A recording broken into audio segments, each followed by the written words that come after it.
Hi అండి, అందరికీ నమస్తే. రావణాసుడి ప్రేయసి పార్ట్ 17.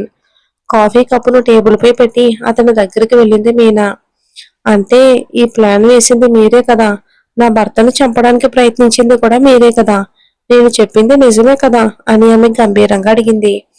రుద్రేష్ ఏం మాట్లాడకుండా మౌనంగా నిలబడ్డాడు. మీ మౌనాన్ని బట్టే ఈ పని చేసింది మీరేనని నాకు అర్థమైపోయింది మిస్టర్ రుద్రాంశ్. ఇంతసేపు కూడా నాకు ఒక చిన్న అనుమానం ఉండేది, ఈ పనులు మీరు చేసి ఉంటారా లేదా అని. కానీ ఇప్పుడు మీ మౌనం నాకు నిజమేంటో స్పష్టంగా అర్థమయ్యేలా చేసింది అని మీనా చెప్పింది. ఇక దాచడం వల్ల ఎలాంటి ప్రయోజనం లేదని తెలుసుకున్న రుద్రేష్ నెమ్మదిగా తలెత్తి ఆమె వైపుకు పొగరుగా చూశాడు. అవును, నేనే చేశాను. ఇప్పుడు దాని గురించి ఏం చేస్తావు అని ఏం మాత్రం బెదరకుండా ధైర్యంగా అడిగాడు. మరుసటి క్షణమే అతని చెంప మీద టప్మంటూ గట్టిగా ఒక దెబ్బ పడింది. చెంపపై చేయి వేసుకుని తన ఎదురుగా కాలికలా కోపంగా నిలబడి ఉన్న మీనాను రుద్రాంశ్ కళ్ళు పెద్దవిగా చేసి చూశాడు. అతను కొట్టింది మీనాని. ఆమె 5 వేల ముద్రలు అతని చెంపపై స్పష్టంగా కనిపించేంత బలంగా కొట్టింది. నా భర్తను చంపడానికి ప్రయత్నించి ఆ విషయం నా ముందే చెప్పడానికి నీకెంత ధైర్యం అంటూ మీనా మరొకసారి అతని చెంపపై కొట్టింది. ఏయ్ అంటూ రుద్రాంశ్ కోపంగా అరిచాడు. ఏయ్ ఆగు, ఏంటా సౌండ్ ఎక్కువ అవుతుంది? నాతో ఇలాంటి గట్టిగా అరవడం హడావుడి చేయటం పెట్టుకోకు. నీ నోరు మూయిస్తాను అంటూ మీనా గర్జించినట్టుగా చెప్పింది. ఆమె మాటలు విన్న రుద్రాంశ్ ఒక్కసారిగా ఉలిక్కిపడ్డాడు. ఒక మహిళ ఇంత ధైర్యంగా ఇంత తీవ్రంగా తనను ఎదిరించి వెళ్ళబడుతుందని అతను ఏమాత్రం ఊహించలేదు. అతని దృష్టిలో అమ్మాయిలంటే బలహీనులనే భావన ఉండేది. కానీ ఏ విషయంలోనైనా తనను ఏమాత్రం భయపడకుండా ధైర్యంగా ఎదుర్కొంటున్న మీనాను చూస్తున్న కొద్దీ అతని ఆత్మవిశ్వాసం కాస్త కదిలినట్టుగా అనిపించింది. తప్పు చేశావు రుద్రేష్, చాలా పెద్ద తప్పు చేశావు. నా భర్తపై చేయి వేసి నువ్వు చాలా పెద్ద తప్పు చేశావు అని మీనా తీక్షణమైన గొంతుతో కళ్ళతోనే అతన్ని హెచ్చరిస్తూ చెప్పింది. రావణుపై చెయ్యి వేయాలి అంటే ముందు ఈ మీనాను దాటి వెళ్ళాలి. నేను ఉన్నంత వరకు నా భర్తను నువ్వేమీ చేయలేవు. నీ వల్ల అయ్యింది చేసుకో అని ఆమె ఎగతాళిగా చెప్పింది. ఆ మాటలకు రుద్రేష్ పళ్ళు పరపరా కొరుక్కున్నాడు. అతని ఆ చేష్టను గమనించిన మీనా తన చెవిలో వేలు పెట్టుకుని విసుగ్గా చూస్తూ, ఈ ఈ పళ్ళు కొరికే పని చెయ్యొద్దని నీకు ఇప్పటికే చెప్పాను కదా. అలా చేస్తే పళ్ళు పగల కొడతానని చెప్పాను. ఇప్పుడు కావాలంటే నేను కొట్టి చూపించనా అంటూ తన చేతిని బిగించి చూపించింది. రుద్రాంశ్ ఆమె వైపుకు కోపంగా చూస్తూ అక్కడి నుండి వెళ్ళడానికి తిరిగాడు. వెంటనే మీనా అతన్ని చటుక్కున పిలిచింది. రుద్రాంశ్ కోపంగా ఆమె వైపుకు తిరిగాడు. అతను తిరిగిన మరుక్షణమే మరోసారి అతని చెంపపై గట్టిగా ఒక దెబ్బ పడింది. రుద్రేష్ మళ్లీ చెంపపై చేయి వేసుకుని ఆమె వైపుకు కోపంగా చూశాడు. అలా నన్ను చూస్తూ ఉంటే పని పెట్టుకోకు నువ్వు. నా వైపు అలా కోపంగా చూస్తే ఏం చేస్తానో తెలీదు అని మీనే హెచ్చరించింది. మిస్టర్ రుద్రేష్, నా గురించి మీకు పూర్తిగా తెలియదు అనుకుంటున్నాను. నేను మీనా తారక్. నాతో ప్రశాంతంగా ఉండే వాళ్ళతో నేను కూడా ప్రశాంతంగా ఉంటాను. కానీ నన్నే అణిచివేయాలని ప్రయత్నించాలి అంటే అంటూ అతని కళ్ళల్లోకి సూటిగా చూస్తూ నిన్ను పూర్తిగా నాశనం చేసే తీరుతాను అని అంది. ఆమె మాటలకు రుద్రాంశ 2 అడుగులు వెనక్కి వేశాడు. ఇప్పుడు వెళ్ళిపో అని మీనా ఒక్క మాటతో ఆదేశించింది. రుద్రాంశ్ ముఖమంతా చెమటతో తడిచిపోయింది. ఆమె వైపుకు భయంగా చూస్తూనే అక్కడి నుండి వెళ్ళిపోయాడు. మీనా మాత్రం తన కోపం ఏ మాత్రం తగ్గకపోవటంతో అక్కడే అలాగే నిలబడి ఉంది. అంతలో వెనక నుంచి ఆమె భుజంపై ఒక చెయ్యి పడింది. ఆ చెయ్యి ఎవరిదో తెలుసుకోవడానికి మీనా వెంటనే వెనక్కి తిరిగి చూసింది. అక్కడ రావణ్ ఉన్నాడు. అతన్ని చూడగానే మీనా వెంటనే తన ముఖంలో కోపాన్ని మార్చుకుంది. ఆమెను గట్టిగా చూస్తూ, రావణ్ ఏంటిది? ఇప్పటికే తలకి కట్టు కట్టుకుని ఉన్నావుగా, అది చాలదా ఏంటి నీకు? కాస్త కూడా రెస్ట్ తీసుకోవా నువ్వు? ఎప్పుడు ఇక్కడికి అక్కడికి తిరుగుతూనే ఉంటావా? నీ కాళ్ళు ఒక చోట కూర్చోవా? ఎప్పుడు అక్కడికి పరిగెత్తడం, ఇక్కడికి పరిగెత్తడం, ఇదేనా నీ జీవితం? పో, వెళ్ళి పైన గదిలో రెస్ట్ తీసుకో అంటూ కోపంగా అరిచాడు. అతడు చెప్పింది విన్న మీనా ముక్కు చెట్లిస్తూ, అప్పో, నా మీద చాలా ప్రేమ ఉన్నట్టుందే అంటూ భుజాలు ఎగరేసి అక్కడి నుంచి వెళ్ళిపోయింది. ఏ ఏంటిది? ఇప్పుడు ఎక్కడికి వెళ్తున్నావు అంటూ రావణ్ కూడా ఆమె వెనుక వేగంగా వెళ్ళాడు. మీనా మాత్రం అతను ఏమాత్రం పట్టించుకోకుండా గదిలోకి అడుగుపెట్టింది. ఆమె వెనుక వచ్చిన రావణ్ ఆమె చేతిని పట్టుకుని ఒక్కసారిగా తన వైపుకు లాగాడు. దాంతో మీనా వెళ్లి అతడి గుండెకు తగిలి అక్కడే నిలబడిపోయింది. దాంతో సీతాకోకచిలుక రెక్కల్లా కనురెప్పలను వేగంగా ఆడిస్తూ కళ్ళు పెద్దవి చేసి అతన్ని చూస్తూ నిలిచింది. ఏంట్రా చూపులు?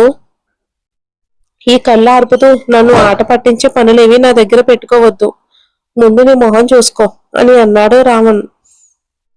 అయితే అతడి మాటలు మాత్రమే కోపంగా ఉన్నాయి. అతడి చేతులు మాత్రం అందుకు పూర్తి విరుద్ధంగా ఉన్నాయి. ఆమె చుట్టూ చేతిని వేసి తనని దగ్గరకు హత్తుకుని నిలబెట్టుకున్నాడు రావణ్. తనను చుట్టుకున్న అతడి చెయ్యి అతడి ముఖాన్ని మీనా మార్చి మార్చి చూస్తూ, మిస్టర్ రాక్షసుడు, ఈ మాటలన్నీ మీరు కోపంగా మాట్లాడాలి. ఇలా నవ్వుతూ మురిసిపోతూ మాట్లాడకూడదు. మీరేమైనా పరాయివారా? ఎప్పుడు ఎలా మారిపోతారో ఎవరికి అర్థం కాదు అంటూ అతన్ని ఆట పట్టించింది మీనా. మీనా తలపై చేతితో కొట్టుకుంది. ఆమె మాటలు విన్న రావణ్ పెదవులు వంచి వెటకారంగా నవ్వాడు. హ్మ్. అది దాటి ఈ ఆర్వి ఎప్పుడు ఎలా మారతాడో ఎవరికీ తెలియదు. నన్ను అంచనా వేయటం ఇక్కడ ఎవరి వల్ల కాదు. ఎవరికి అర్థం కాని ఒక అంతు చిక్కని మిస్టరీగా ఉండేవాడే ఈ రావణ్ అంటూ గర్వంగా చెప్పాడు. ఆ తర్వాత ఆమెను తన నుంచి దూరంగా నిలబెట్టి, నన్ను హత్తుకునేంత మాత్రాన, నీకు దగ్గరగా నిలబడినంత మాత్రాన్నో నేను నిన్ను ప్రేమిస్తున్నానని అర్థం కాదు మిసెస్ ఆర్వి. నేను ఇలా చేస్తున్నాను అంటే దానికి ఒక కారణం ఉంటుంది. ఆ కారణం ఏదైనా కావచ్చు. కాబట్టి నా దగ్గర కాస్త జాగ్రత్తగా ఉండు. అదే నీకు మంచిది అని తనదైన పౌరుతో చెప్పాడు. అతడి మాటలు, అతడి ధోరణి చూసి మురిసిపోయిన మీనా అతడి చెంపను పట్టుకుని గిల్లుతూ, అయ్యో సో క్యూట్ రావణ్, బుజ్జి బుజ్జి అంటూ ముద్దుగా ఆట పట్టించింది. ఆమె తన చెంపను గిల్లుతూ ఉండటంతో రావణ్ ఆమె చేతిని కొట్టివేస్తూ, నా మీద చెయ్యి వేసే పనులేమీ పెట్టుకోకు, చేతిని విరిచేస్తాను అంటూ పళ్ళు కొరుక్కుంటూ హెచ్చరించాడు. అతడి మాటలు విన్న మీనా కళ్ళు చిన్నవిగా చేసి అతన్ని చూసింది. కావాలని అతడి గుండెకు దగ్గరగా వెళ్లి నిలబడుతూ, ఏంటండి చాలా గొప్పలు చెప్తున్నారు. మిమ్మల్ని తాకడానికి నాకు హక్కులే ఉన్నాయి. తాకడం ఏంటి, మీకు ఇంకా దగ్గరగా నిలబడతాను. ఇప్పుడు చూడండి ఎలా నిలబడి ఉన్నాను అంటూ కావాలని అతడికి మరింత దగ్గరగా నిలబడింది మీనా. దాంతో రావణ్ ఆమెను పట్టుకుని పక్కకు తోసేస్తూ, పిచ్చిదానా, ఏది చెయ్యొద్దని చెప్తానో అదే చేస్తావు నువ్వు, పొగరపోతూ అంటూ కోపంగా అరిచాడు. తలపై చేతితో కొట్టుకుంటూ ఇక అక్కడి నుంచి బయటికి వెళ్ళిపోయాడు రావణ్. హా, నీ భార్యనైనా నేను మాత్రం బాగుంటానా? ఇలా పిచ్చిదాన్నే కదా మరి అంటూ మీనా లోపల నుంచే గట్టి అరిచింది. వెంటనే ఆమె వైపుకు ఒక ఫ్లవర్ వాసిన వేగంగా ఎగురు వచ్చింది. అది తనకు తగలబోతుందని గ్రహించిన మీనా ఒక్కసారిగా పక్కకు తప్పుకుంది. ఆ పూల కుండీ గోడకు బలంగా తగిలి కింద పడిపోయింది. కింద పగిలిపోయిన కుండీని చూసిన మీనా, అయ్య బాబోయ్, ఇది నా తల మీద పడాల్సింది. అదృష్టం కొద్దీ నా జుట్టును దాటి అటువైపుకు వెళ్ళిపోయింది. లేకపోతే ఈ రోజు తలక ఉన్న కట్టు కంటే ఇంకా పెద్ద కట్టు వేయించుకోవాల్సి వచ్చేది. ఇప్పటికే ఉన్న కట్టే నొప్పిగా ఉంది.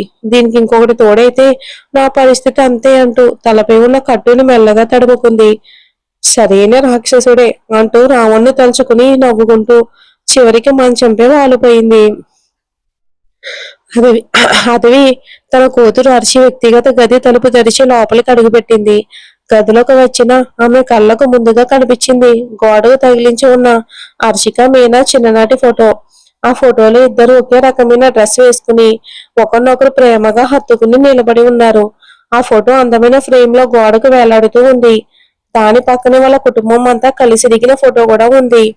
2 సంవత్సరాల చిన్నారులుగా ఉన్నప్పుడు మీనా వాసుదేవన్ చేతిలో, హర్షిక అటవీ చేతిలో ఉన్న ఫోటో కూడా దాని పక్కనే ఉంది. అలా గది మొత్తం వాళ్ళ చిన్ననాటి జ్ఞాపకాలతో నిండిపోయింది. గోడలన్నిటిపైన వాళ్ళిద్దరూ కలిసి దిగిన ఎన్నో ఫోటోలు ఫ్రేమ్ చేయబడి వేలాడుతున్నాయి. ఇదంతా హర్షిక చేసిన పని. మీనా వాళ్లను విడిచి వెళ్ళిపోయిన తర్వాత తన చెల్లెలు తనతోనే ఉన్నట్టుగా ఒక అనుభూతి కలగాలనే ఉద్దేశంతో హర్షిక వాళ్ళిద్దరి చిన్నప్పుడు ఫోటోలను, రకరకాలుగా దిగిన ఫోటోలన్నింటినీ ఫ్రేమ్ చేయించింది. ఆ గది మొత్తం గోడలకు తగిలించింది. ఆ గదిని హర్షిక తప్ప మరెవరు ఉపయోగించేవారే కాదు. లోపలికి ఇతరులకు కూడా అనుమతి ఉండేదే కాదు. మీనా ఎప్పుడైనా తిరిగి వచ్చి తనను కలిసినప్పుడు ఆ గదిని తెరిచి అక్కడ ఉన్న ఫోటోలన్నింటినీ ఆమెకు చూపిస్తూ ఆనందించాలనే ఆశతో ఇతరులకు కూడా తెలియకుండా ఆ గదిలో తమ జ్ఞాపకాలన్నింటినీ దాచిపెట్టుకుంది హర్షిక. అదవి ఆ గదిలోకి అడుగుపెట్టి గోడకు వేలాడుతున్న ఫోటోలను, హర్షిక ముఖాన్ని మెల్లగా చేతితో తడుముతూ కన్నీళ్లు పెట్టుకుంది. నువ్వెక్కడున్నావమ్మా? అమ్మ నిన్ను చూడకుండా ఎంతగా తల్లడిల్లిపోతుందో తెలుసా? ఏ ప్రాబ్లం వచ్చినా ఈ అమ్మతో ఒక మాట చెప్పుండొచ్చు కదా తల్లి. ఆ స్థాయికి అమ్మ నీకు అవసరం లేని మనిషిగా మారిపోయిందా? మనిద్దరం అమ్మ కూతుళ్ళమన్న బంధాన్ని దాటి ఫ్రెండ్స్ గా ఉండేవాళ్ళం కదా తల్లి. నీకేం కష్టం వచ్చినా నా దగ్గర చెప్పుండొచ్చు కదా. ఈ అమ్మ తప్పకుండా నీకు సహాయం చేసి ఉండేదమ్మా. కానీ ఇలా నన్ను తల్లడిల్లేలా చేసి వెళ్ళిపోవడానికి నీకెలా మనసు వచ్చింది అంటూ ఫోటోని చూస్తూ కన్నీళ్లతో విలిపించింది అదవి. ఫోటోలో ఉన్న కూతురితో మాట్లాడుతున్నంతసేపు అదవి కన్నీళ్లు కారుస్తూనే ఉంది. అదవి వెనక గదిలోకి వచ్చిన వాసుదేవన్ తన భార్య కళ్ళల్లోని కన్నీళ్లను చూసి తను బాధపడ్డారు. ఆమె దగ్గరికి వెళ్లి భుజంపై చేయి వేయగానే అదవి తన భర్త గుండెలపై వాలిపోయి కన్నీళ్లు పెట్టుకుంది. ఇప్పుడు ఎలా ఉందో కూడా తెలియడం లేదండి. రోజు రోజుకి నా భయం ఎక్కువైపోతుంది. మీరు కూడా తన గురించి తెలుసుకోవడానికి ఏ ప్రయత్నం చేస్తున్నట్టుగా నాకు కనిపించడం లేదు. ఎలాగైనా నా కూతుర్ని నా దగ్గరికి తీసుకురండి అంటూ అది తన భర్త గుండెలపై వాలిపోయి బోరును ఏడుస్తూ ఉండడంతో ఆమె బాధను చూసిన వాసుదేవన్ గుండెల్లో సూది గుచ్చినట్టుగా అనిపించింది బాధతో. తన కూతురి గురించి తెలుసుకోవడానికి నేను ఎలాంటి ప్రయత్నం చేయకుండా ఉంటానని నువ్వు అనుకుంటున్నావా? డిటెక్టివ్ ద్వారా నేను విచారణ చేయిస్తున్నాను. వాళ్ళు కూడా తమకు సాధ్యమైనంత వరకు హర్షి గురించి సమాచారం తెలుసుకునేందుకు ప్రయత్నిస్తున్నారు. నువ్వు కంగారు పడకమ్మా. పోలీసుల దగ్గర కంప్లైంట్ చేయొద్దని మీనా చెప్పింది కదా, అందుకే నేను పోలీస్ స్టేషన్ కి కంప్లైంట్ ఇవ్వకుండా ఉన్నాను. లేదంటే ఆ ప్రయత్నం కూడా మనం చేసే ఉండేవాళ్ళం. కాస్త ఓపిగ్గా ఉండదు. నేనున్నాను కదా, అన్ని నేనే సరిచేస్తాను అంటూ వాసుదేవన్ ఆమెకు ధైర్యం చెప్పాడు. కన్నీళ్లతో భర్త ముఖం వైపుకు చూసిన అదవి అతడి మాటలపై నమ్మకంతో మెల్లగా తలూపింది. ఇంట్లో పనులు చేసుకుంటున్నాక శ్రావణి అంటే సారా అక్కడే పనిచేస్తున్న వ్యక్తిని పిలిచి, అన్నయ్య ఎన్ని గంటలకి ఇంటికి వస్తారు? ఇంకా అయినా కనిపించడం లేదే అంటూ గడియారం వైపుకు చూస్తూ అడిగింది. అప్పటికే సమయం 10 గంటలు దాటుతుంది. అయినా సైత్రాన్ని ఇంకా ఇంటికి రాకపోవడంతో ఆమెకు ఆందోళన మొదలైంది. ఆమె ప్రశ్నకు పనివాడు, సార్ ఎప్పుడు కావాలంటే అప్పుడు ఇంటికి వస్తారు చిన్నమ్మ. కొన్ని సమయాల్లో అసలు ఇంటికే రారు. ఎక్కడ ఉంటారో కూడా మాకు ఎలాంటి సమాచారం తెలియదు. కొన్ని సందర్భాల్లో అర్ధరాత్రి సమయంలో కూడా ఇంటికి వస్తారు అని చెప్పాడు. అతడు చెప్పింది విన్న శ్రావణి ఒక్కసారిగా ఆశ్చర్యపోయింది. ఏంటండి మీరు ఇంత మామూలుగా చెప్తున్నారు? అర్ధరాత్రి ఇంటికి వస్తారంటే అంటూ ఆందోళనగా అడిగింది శ్రావణి. ఆయన భోజనం చేస్తున్నారో లేదో కూడా మీరు అడగరా అంటూ శ్రావణి కోపంగా ప్రశ్నించింది. ఆమె అడిగిన ప్రశ్నకు సమాధానం చెప్పకుండా ఆ పనివాడు మౌనంగా తల వంచుకున్నాడు. అలా మౌనంగా ఉంటుందని అర్థం ఏంటి? ఆయనను చూసుకోవడానికే కదా ఈ ఇంట్లో మీకు జీతం ఇస్తున్నారు. ఈ ఇంటి పనులు చూసుకోవటం మాత్రమే మీ పని కాదు. ఈ ఇంట్లో ఉండే వాళ్ళ బాగోగులు కూడా మీరే చూసుకోవాలి. ఇలా కనీసం బాధ్యత కూడా లేకుండా సమాధానం చెప్తున్నారు అంటూ శ్రావణి కోపంగా అరిచింది. ఆ విషయం గురించి పట్టించుకోవడానికి నువ్వెవరు అంటూ వెనక నుంచి ఒక గొంతు వినిపించింది. ఆయనను చూసుకోవడం కూడా మీ బాధ్యతే. అది కూడా చేయకుండా మీరేం పెద్ద పని చేస్తున్నారో అంటూ శ్రావణి కోపంగా అరిచింది. దాని గురించి నువ్వెందుకు బాధపడుతున్నావు? నీకెందుకు ఆయన విషయం గురించి అంత ఆందోళన అంటూ వెనక నుంచి ఒక గొంతు వినిపించింది. ఆ గొంతు వినగానే ఇంట్లో ఉన్న పని వాళ్ళంతా అక్కడికి చేరుకున్నారు. కళ్ళు ఎర్రబడి కోపంతో రౌద్రుల్లా నిలబడి ఉన్న సైంద్రాన్ని చూసిన సారా అతడి దగ్గరికి వెళ్ళడానికి కూడా భయపడి అక్కడే ఉండిపోయింది. తన అన్నయ్యను మొదటిసారి ప్రత్యక్షంగా చూస్తుంది. ఆమె మనసు ఆనందంతో ఉప్పొంగుతుంది. ఇప్పుడే అతడి దగ్గరికి వెళ్ళి, అన్నయ్య నేనే నీ చెల్లెల్ని అంటూ అతన్ని హత్తుకుని బోరుని ఎడవాలి అని ఆమె మనసు తహతహలాడుతుంది. కానీ తన భావోద్వేగాలను బలవంతంగా అణుచుకుని అక్కడే ఉండిపోయింది. అయితే సైద్రాన్ మాత్రం అందుకు పూర్తి విరుద్ధంగా ఉన్నాడు. ఆమె వైపుకు అసహ్యంతో కూడిన చూపు విసిరి ఆమెను సమీపించాడు. అతడు తన వైపుకు రావడం చూసిన సారా గొంతు వణుకుతూ ఉండగానే అన్నయ్య అని పిలిచింది. ఏయ్, అన్నయ్యని మళ్ళీ పిలిచావంటే ఆ మాట పలికిన నీ నోరు పగల కొడతాను అంటూ సైంద్రాన్ని కోపంగా అరిచాడు. అతడు కోపాన్ని చూసిన సారా భయంతో ఒక అడుగు వెనక్కి వేసింది. అతడి మాటల్లోని కఠినత్వాన్ని తట్టుకోలేక ఆమె చెంపపై కన్నీళ్లు జారాయి. ఎందుకు అన్నయ్య ఇలా మాట్లాడుతున్నావు? నేను నీ చెల్లెలే కదా, నేను నేను అన్నయ్యని పిలవకూడదా అంటూ చిన్నపిల్లల అమాయకంగా బాధతో అడిగింది.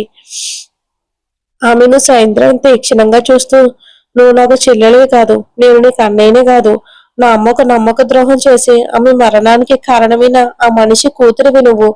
నా అమ్మ జీవితాన్ని నాశనం చేసి ఆమెను ఆత్మహత్య చేసుకునే పరిస్థితికి తీసుకెళ్లిన మనిషి కూతురివి. అలాంటప్పుడు నువ్వు నాకు ఎలా చెల్లెలు అవుతావు అంటూ ఒక్కొక్క మాటను అసహ్యంతో ద్వేషంతో పలికాడు. అతడి మాటలకు సారా పూర్తిగా కృంగిపోయింది. కన్నీళ్లతో నిండిన కళ్ళతో అతన్ని చూస్తూ ఒక మాట కూడా మాట్లాడలేక అక్కడే నిలబడిపోయింది. ఎందుకు అన్నయ్య ఇలా మాట్లాడుతున్నావు? వాళ్ళు చేసిన తప్పుకు నేను ఎలాంటి బాధ్యురాలను అవుతాను? నాకెందుకు ఇంత పెద్ద శిక్ష వేస్తున్నావు? వాళ్ళు ఏ తప్పు చేసినా చేసి ఉండొచ్చు, కానీ నన్ను ఎందుకు ఎంతగా ద్వేషించి దూరం పెడుతున్నావు? పెద్దవాళ్ళు చేసిన తప్పుకు నేనేం చేయగలను అన్నయ్య అంటూ జారుతున్న కన్నీళ్లను తుడుచుకుంటూనే వాళ్ళ అన్నయ్య వైపుకు చూసి అడిగింది. ఆమెను చూసి సైద్రాన్ని వెటగారంగా నవ్వాడు. వాళ్ళకు నువ్వు కూతురుగా పుట్టడమే తప్పు. ఎలా నీ తల్లి నా తండ్రిని తన వైపుకు తిప్పుకుని నా తల్లి జీవితాన్ని నాశనం చేస్తుంది? అలాంటి ఆమెకు పుట్టిన నిన్ను నేను నా చెల్లెలుగా అంగీకరించి ఎత్తుకుని ముద్దు చెయ్యాలా? ఇలా మాట్లాడుతున్నందుకు నీకే సిగ్గుగా అనిపించడం లేదా? నిన్ను ఏ వర్గంలో చేర్చాలో కూడా నాకు అర్థం కావట్లేదు అంటూ కోపంగా అరిచాడు. అతడు పలికిన ప్రతి మాట శ్రావణి గుండెల్లో గుచ్చుకున్నట్టుగా అనిపించింది. తన అన్నయ్య తనపై ఇంత ద్వేషాన్ని వెళ్ళగక్కుతాడని ఆమె ఏమాత్రం ఊహించలేదు. తన తల్లి తండ్రుల మీద అతడికి కోపం ఉంటుందని, తాను అతన్ని నేరుగా కలిస్తే తప్పకుండా అతడు అంగీకరిస్తాడనే ఆశతోనే ఆమె ఇక్కడికి వచ్చింది. కానీ అతడు కళ్ళల్లో కనిపిస్తున్న స్పష్టమైన ద్వేషం ఆమెను పూర్తిగా కలవరపరిచింది. మనసంతా గాయాలతో నిండిపోయి బాధపడుతున్న శ్రావణి, అంటే నువ్వు ఎప్పటికీ నీ చెల్లెలుగా నన్ను అంగీకరించలేవన్నయ్యా? నేనంత దురదృష్టవంతురాలినా అంటూ కన్నీళ్లతో అడిగింది. ముందుగా అన్నయ్యని పిలవటం ఆపు, ఆ మాట వింటేనే నాకు చిరాగ్గా ఉంది అని అన్నాడు. మరి చూద్దాం ఈ అన్న చెల్లెల కథ.